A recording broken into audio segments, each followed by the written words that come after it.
All right, Chapter 10, Old Ireland. From the preceding chapters, we have seen that at the very time the Lord made the promise to David, about 1040 BC, I will appoint a place for my people Israel and will plant them, that they may dwell in a place of their own, to Samuel 7:10.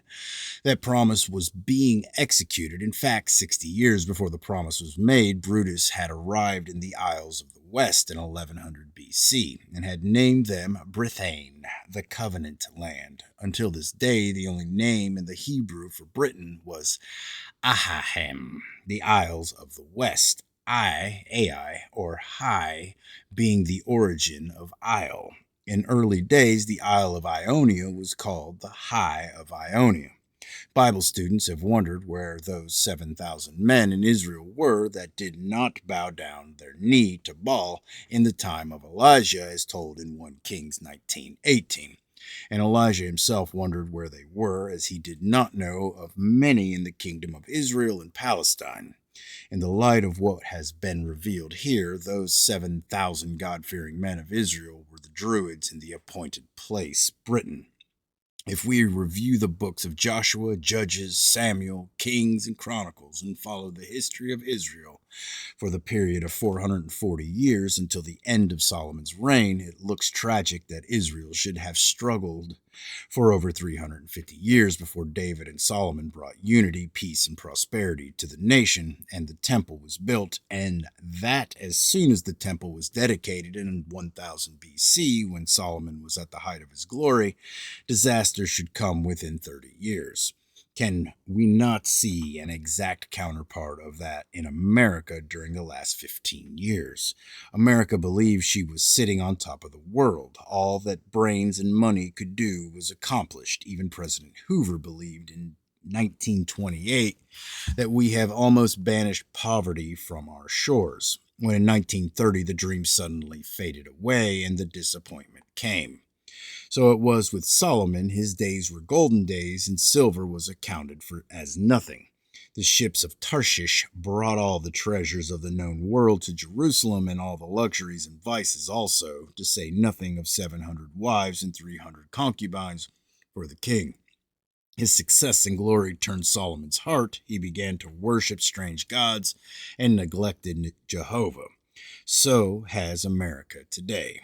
Wherefore the Lord said unto Solomon, Forasmuch as this is done of thee, and thou hast not kept my covenant and my statutes, which I have commanded thee, I will surely rend the kingdom from thee, and will give it to thy servant.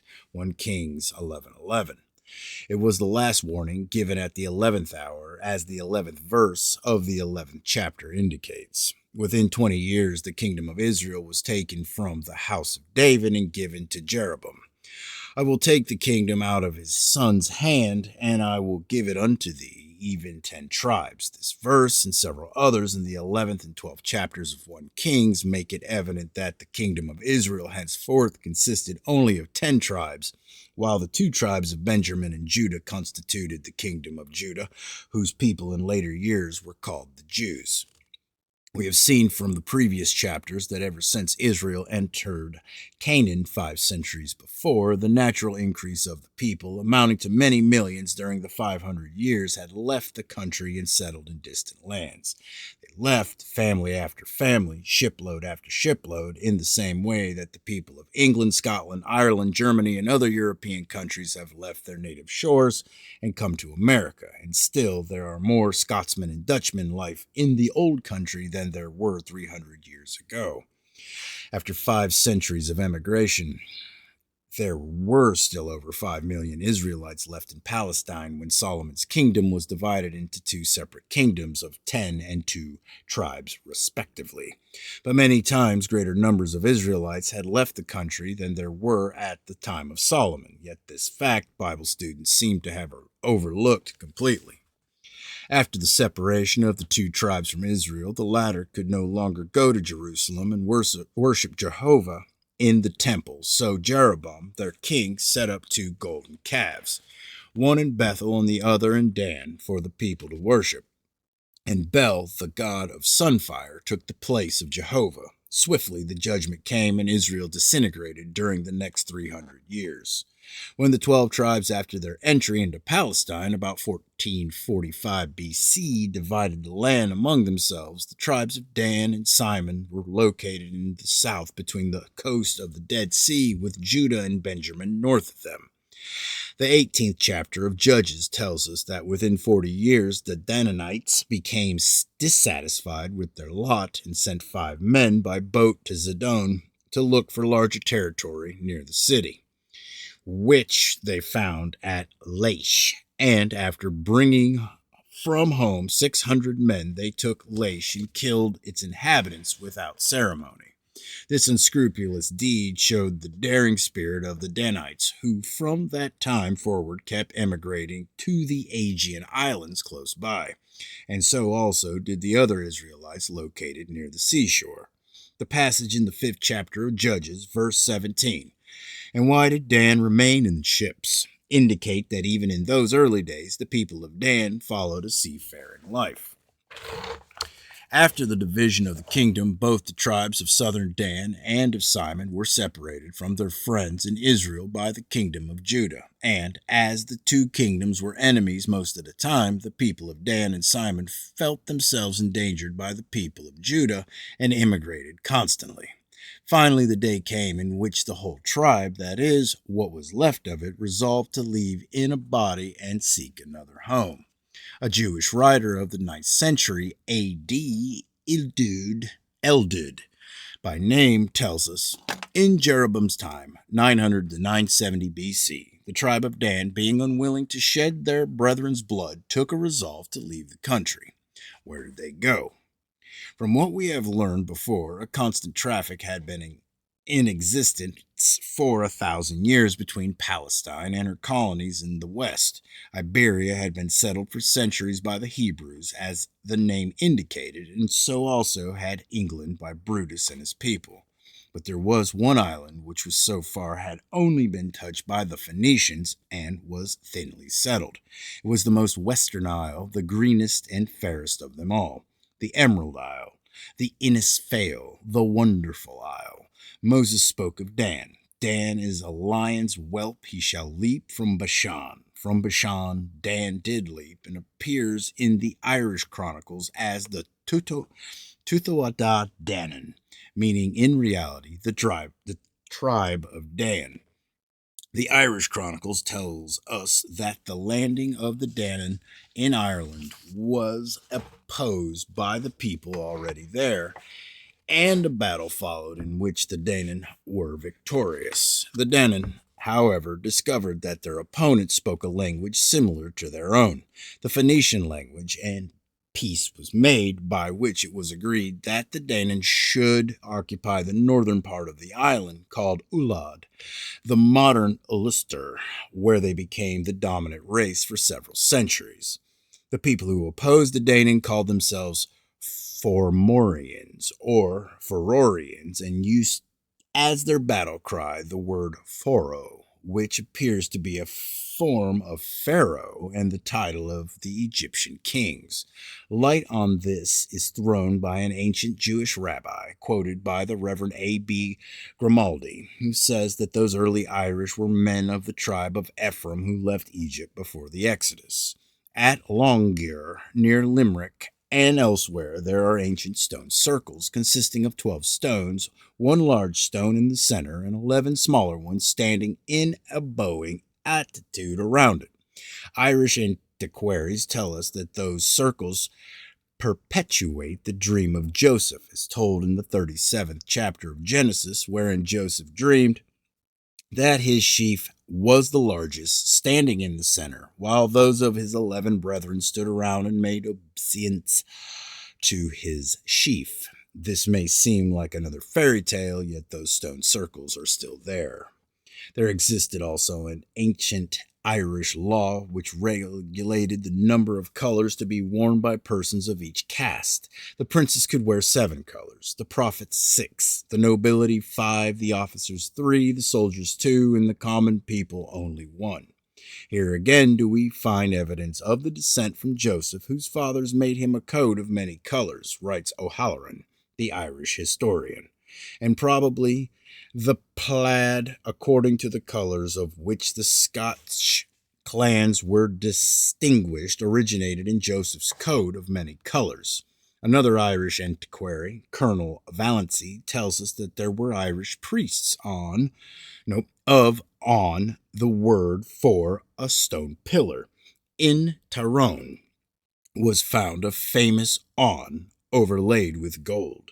All this appears to be a reminder of Joseph, who married a daughter of Potiphar, a sun priest of On. So also are the sacred wells of Ireland, commemorative of Joseph being placed in a well or pit by his brethren. So also is the ancient Irish custom to swear by the sun, moon, and stars, commemorative of Joseph's dream, wherein the sun, moon, and stars bowed down to him. Furthermore, it is remarkable that all the ancient Irish stone circles were originally called bothels by the people, or the house of God, which word we can easily connect with the Bethel of the 28th chapter of Genesis, where God confirmed the Abrahamic covenant to Jacob, and in memory thereof Jacob erected the stone upon which he had lain. And he called the name of that place Bethel. All the ancient Irish traditions, names, and monuments corroborate each other and appear to indicate that Ireland's earliest settlers, the Ferrorians, were men of Ephraim. As these people, according to some ancient writers, had left Egypt before the Exodus, they must have left there before 1500 BC, as the Exodus took place in 1486 BC. Of course, they may not have gone at once to Ireland, but may have remained in Iberia for some time.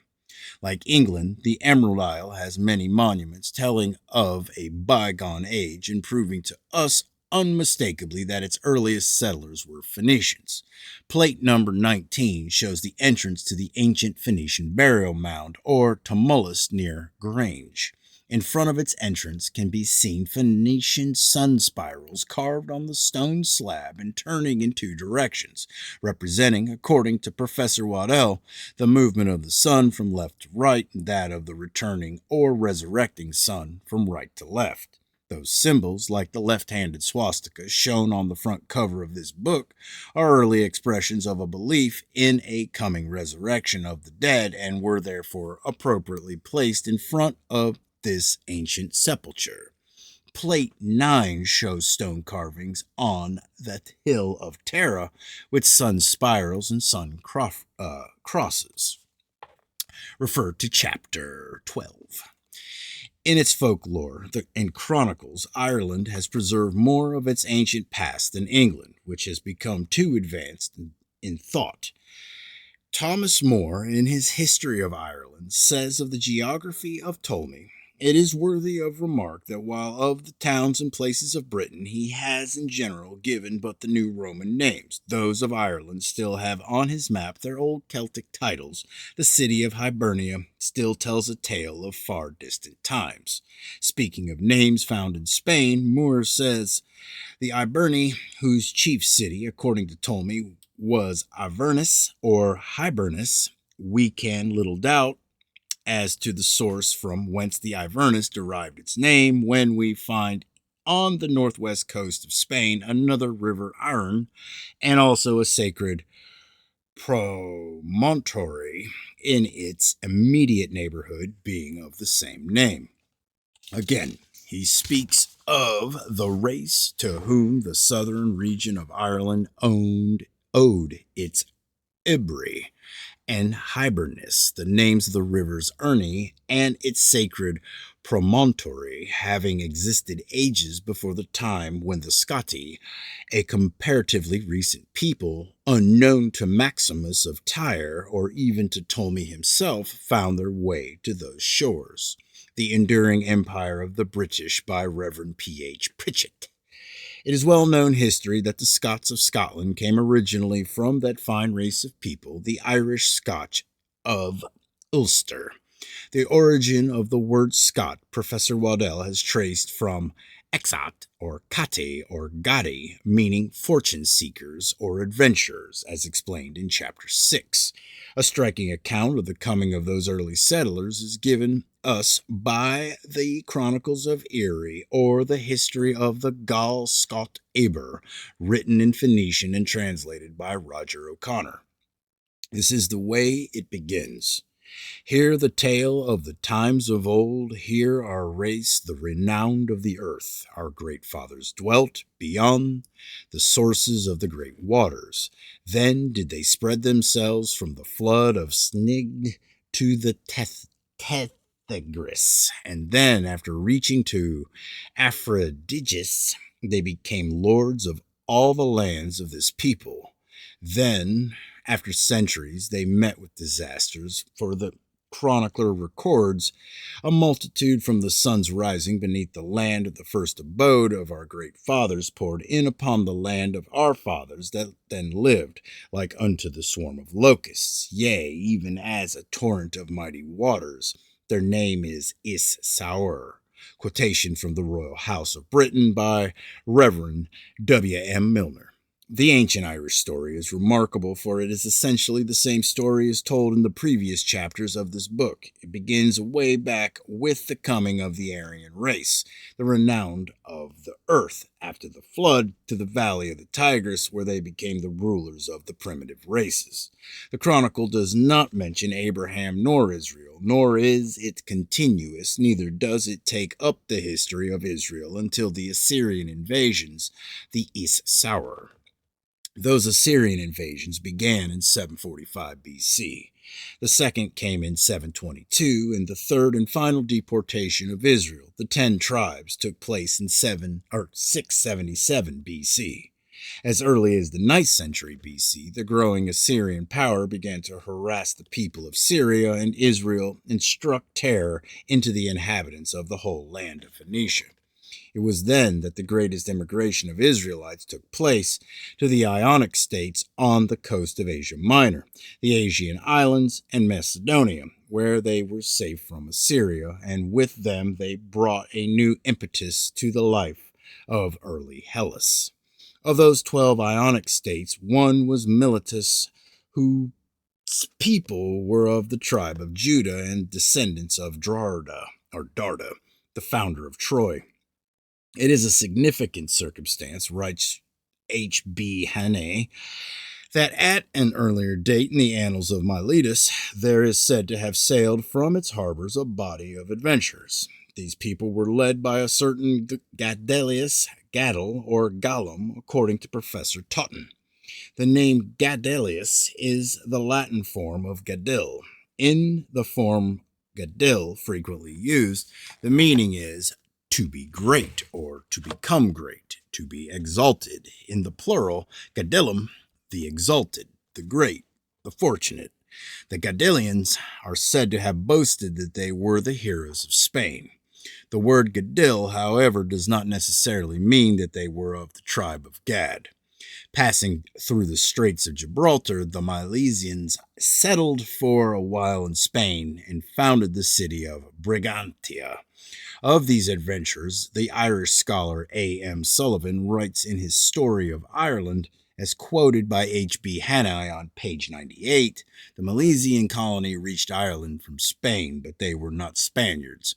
They were an eastern people who had tarried in that country on their way westward, seeking, they said, an island promised to the prosperity of their ancient Gadalius. Moved by this mysterious purpose to fulfill their destiny, they had passed from land to land, from the shores of Asia across the wide expanse of southern Europe, bearing aloft through all their wanderings the sacred banner, which symbolized to them at once their origin and their mission, the blessing and the promise given to their race. The celebrated standard, the sacred banner of the Milesians, was a flag on which was represented a dead serpent and the rod of Moses, a device to commemorate forever amongst the posterity of Gadalius the miracle by which his life had been saved. Thomas More, the Bard of Erin, commemorates their coming in the following beautiful lines. They came from a land beyond the sea, and now o'er the western main set sail in their good ships gallantly from the sunny land of Spain. Oh, where the land we've seen in dreams, our destined home or grave, thus sang they as by the morning beams they swept the Atlantic wave. And lo, where afar o'er the ocean shines a sparkle of radiant green, as though in that deep lay emerald mines whose light through the wave was seen. 'Tis Innisfail, 'tis Innisfail, rings o'er the echoing sea, while bending to heaven the warriors hail that home of the brave and free. Then turned they unto the eastern wave, where now their day's God's eye a look of such sunny omen gave as lighted up sea and sky. Nor frown was seen through sky or sea, nor tear o'er leaf or sod, when first on the isle of destiny our great forefathers trod. Irish chronology places the coming of these Gadalios about 700 to 650 BC. Their landing in Ulad was, however, fiercely contested by the Danans in the land, but the Gadalios held their ground and became the aristocracy of Aaron. As they were of the same race of Israel, but of the house of Judah, they of course amalgamated with the Danan, and out of the various forms, Gadil, Gadelos, Gadels, Gadhil, the term Gael and Scot emerged, and Gaelic, the name of the language of Ireland, and the related Gaelic of Scotland, both of them branches of the Phoenician, as is also the Welsh and Manx. In Isaiah 28:11, we read, "For with stammering lips and another tongue will the Lord speak to his people." Strong's Concordance gives the Hebrew word for stammering as Gael, while Young's Analytical Concordance gives stammering as League. It is most striking, therefore, that one of the old names for the Irish should be Legel, or in Hebrew, a stammering people, the double word representing the left to right Phoenician and the right to left Hebrew. This is the background of that fine race of Northern Ireland, the Gaelic Scots, and the Highlanders of Scotland, the finest race of people who ever lived, and the writer does not belong to them either.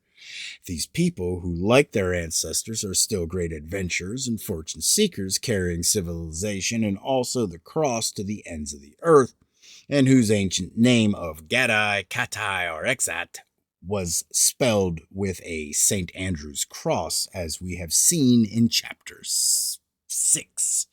But it appears that very little of the Hebrew Phoenician blood is left in Ireland, save in Ulster. In the southern part of the country, the Hamitic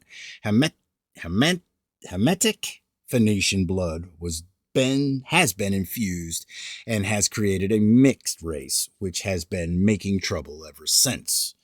As we have identified in our study the Aryan race with the Caucasian or white race, we have then the whole of Europe with a few exceptions in the most northern and in the eastern part belonging to the Aryans, and of course their descendants in America, etc. Among these Aryans, the Hebrews are the most prominent and most numerous, predominating in the British Isles, Scandinavia, Germany, Holland, and Switzerland. In the Latin countries, the Hamitic element is in the majority, while the people of the Balkans and Russia are mostly Japhetic. A large Semitic element is also found in Arabia, Persia, and India. Most of the Semites are, of course, Hebrews, numbering between 4 and 500 millions, and half of them are Israelites. The Jews number only about 15 million people, yet they have passed off as the whole show. I also wish to point out here that millions of Israelites who found the confines of Little Palestine too narrow emigrated northward and crossed the Dardanelles into Europe, where they are recorded by the Roman writers as the Cimmerians, Gauls, and Senonans. The latter word is the Latin for Simon. This tribe, like that of southern Dan, was cut off when Judah separated from Palestine voluntarily without going into Assyrian captivity. The Sinoans, together with their brethren the Gauls, defeated the Romans in the Battle of Alaya on July 18th, 390 BC, and set fire to Rome itself. This was the first collision that Israel, the fifth world empire, had with Rome, the fourth empire of Daniel's prophecy. Roman writers speak very frequently of the Cimmerians who, coming from the Black or Cimmerian Sea, roamed over Europe for centuries. But so indefinite are their wanderings and so confusing their amalgamation into the nations of Christian Europe that it is not worthwhile to follow them here. That those Cimmerians were Israelites is evident from their name, derived from Omri or Cumri, the idolatrous king of Israel. The Latin word Cimmerian means darkness. This is derived from the Hebrew word Cimmerian, which occurs in 2 Kings 23:5 and Hosea 10:5 and applies to the idolatrous priests of Israel. Cimmerian and Chimerium also means blackness or darkness. We therefore find Homer speaking of the Cimmerian darkness. The name of the Crimea is also derived from that source. It appears, however, as stated in chapter 8, that the earliest Aryan immigrants into Britain also called themselves Cymri or Kimri. These people from us, that we can only trace them by their names. The name of the Abari, preserved in Averbury circles, certainly indicates that the earliest Japhetic immigrants were soon followed by Hebrews, who also adopted the name of Kimri or Cumri, from which is derived from Cumbers, Cumberland, and Northumberland. The word Cimmerian, given to Israel, means a people walking in or being in darkness, and so were the Israelites, who had forsaken the Lord and were abandoned by him and cast in the darkness for a period of 7 times. This period of 7 times is fully explained by the author in his book, The 7 Times of Prophecy. As that period has about expired, the blindness is being taken from modern Israel, and they are beginning to recognize themselves. There it is.